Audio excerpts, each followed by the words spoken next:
In this video, I will show you how you can hike the Hardergrat hike.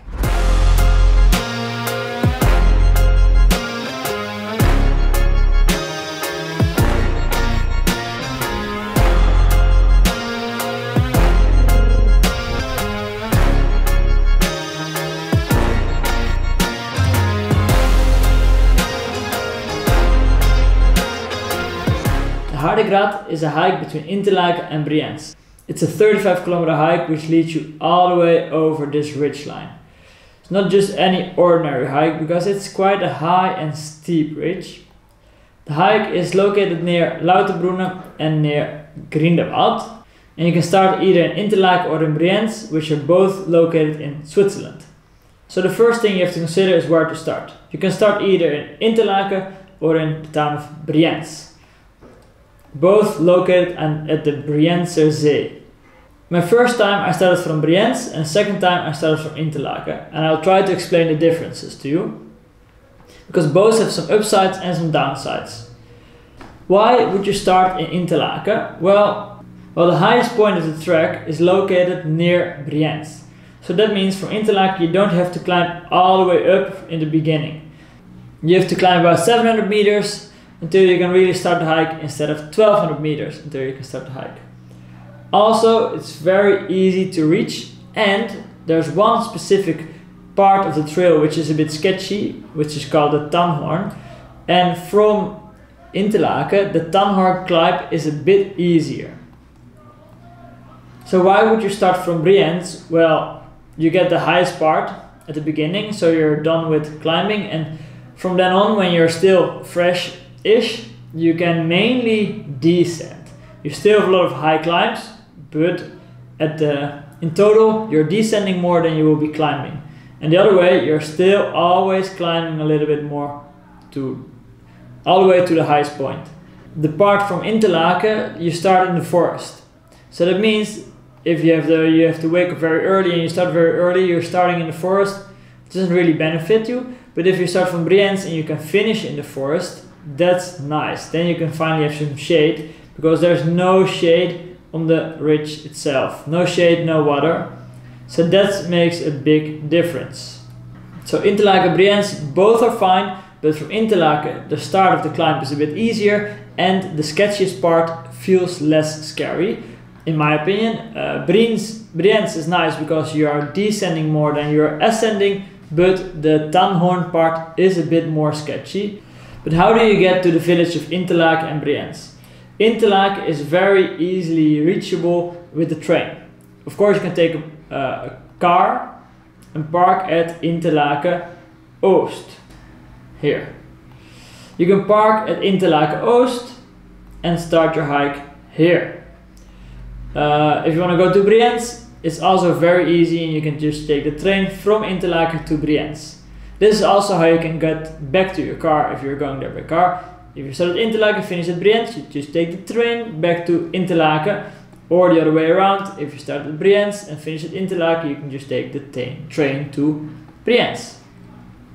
Both towns have a train or a cable car to get you to the nearby peak, the Hardergrat for Interlaken and the Brienzergrat from the Brienzer side. But the problem with those trains is they leave quite early. If you want to make it all the way to the other side of the Hardergrat, Brienzergrat, you're gonna have a problem, or you have to be a very experienced trail runner to make it to the other side. Because it's 35 kilometers, it took us a long time. We took 13 hours, including the rest breaks. So consider that. And you can get to Interlaken from every major big city: Bern, Geneva, Zurich, Lucerne, everywhere. And if you're from outside of Europe, you can just take your plane to Geneva or Bern or Basel or Zurich and take the train to Interlaken. And from Interlaken you can get to Brienz as well. So this trail, what about the trail? I will explain it if you're starting from Interlaken. You start from Interlaken and you start with a big climb all the way up to Hardergrat. This will take some time, and you will start climbing straight away 700–800 meters, and you won't really stop climbing until the August Matterhorn. This part you're still in the forest. Let's have a look here.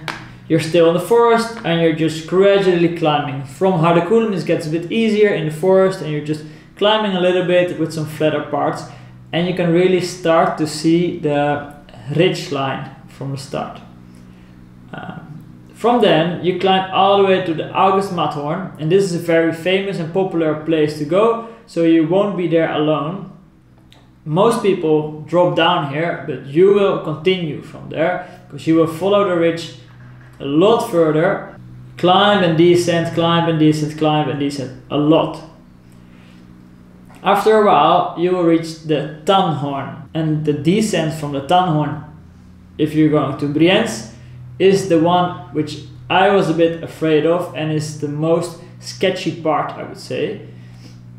From there you will descend, and I was totally tired at this point. Descend a bit more until you start your final climb to the highest point of the trek, the Brienzergrat. From there you will just descend all the way until Brienz. Or of course do this the other way around if you start at Brienz. But the important thing to know is,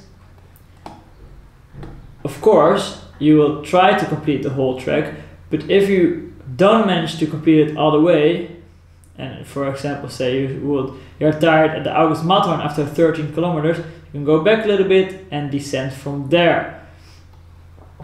Or you go to 15 kilometers and you have a place to descend there, and then at 18 kilometers you have another time just in front of the Tannhorn, and then after the Tannhorn you will have to push through, and then from the 22 kilometer mark at 2000 meters you can still take a shortcut or climb all the way further to the Brienzergrat, and from then on descend for a full 10 kilometers into Brienz. The highest point will be 2260 meters and Brienz is located at 570 meters. So you're gonna descend all the way 1700 meters until you reach Brienz, which is quite a lot. The route itself is very easy to follow because you just follow the ridge and there's really no place you can go wrong. But you can of course use the Alltrails map, which I will put in the description below, and download it as a GPX from my Strava. I will put that one there as well. But is the Hardergrat something for you? If you like a physical challenge and you can put one feet in front of the other, you will be fine. But it's quite a scary trek as well because the drop-offs are really big and one wrong step could be fatal. So it's not only a physical challenge, it's also a mental challenge, and you just need to consider this risk. I think all risk is relative, but this one is really more risky than other hikes because the consequences would be very big if you make a mistake. Also, it's just not a hike to do if you're in okay physical condition. I was struggling with this hike even though I just ran an ultra marathon before. So a few weeks before I ran my ultra marathon and I was tired. This felt tougher than my ultra marathon, mainly because it was in full sun and it took us 13 hours to complete it. So definitely consider if you are not really fit, might not be the hike for you, or just do a part of it. Like the first time when we started in Brienz, and after the Tannhorn we were just satisfied and we went down all the way to Interlaken and walked to Brienz, which was still a nice hike, but definitely already I felt really tired back then. The next year we came back way fitter and completed it totally. Yeah, but it was quite a lot. So when to go? It's not really high, only 2260 meters. So I think from June until October it will be accessible, but always check the local news and the local weather reports. And if it's warm and sunny, make sure to bring enough water because there's no water point on the whole trail. So what to wear? The first time we did it, I was wearing bulky hiking shoes and a backpack. The second time I was wearing trail running shoes and a light trail running jacket, and that felt so much nicer. We were just flying on the trails, and even though it felt so light, we were still on there for a long time. So dress as light as possible, but take enough water and the right gear with you, of course. So no need for bulky hiking shoes if you don't really like them. I don't, it's way too heavy. It's better to be able to move fast on this trail. And then maybe the most important tip, I already said it, move early. First sunrise, you want to be either climbing the Brienzergrat or on the Hardergrat already, because you are going to need the whole day. We went in August, so the days were still quite long, and we were back way before dark, but you don't want to be stuck on the mountain when it's getting dark. So move early, and that's why the cable cars aren't ideal. They just leave a little bit too late. The first time we went up with the train from Brienz, and we started too late. It was not possible for us. That's why we had to descend to Interlaken the first time. Then, if it's warm, and also if it's not that warm, take enough water. I took 3 liters, no, I took 2.5 liters, and I drank a liter before, and that was not enough. I think you need at least 3, 4, or 5 liters, depending on your needs. Of course, if you're bigger, you need more. If you're smaller, you might be needing less, but take at least a liter more than you expect to drink, because there's no place to fill up your water supply. So take enough water. At the Brienzergrat and the Hardergrat you can get some water if they're open, but that's the finishing point and the starting point. So, and then another very big tip is know your own limits. Don't go here because someone else goes there. You want to be confident. You want to be confident if you do this hike. If you're not confident enough, it's gonna be dangerous. It has a big potential to be dangerous if you're not in the right physical condition, or if you have vertigo or other problems.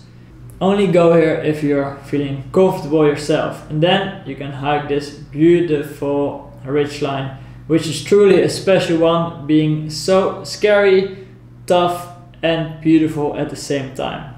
Definitely one of my favorite hikes of the whole world.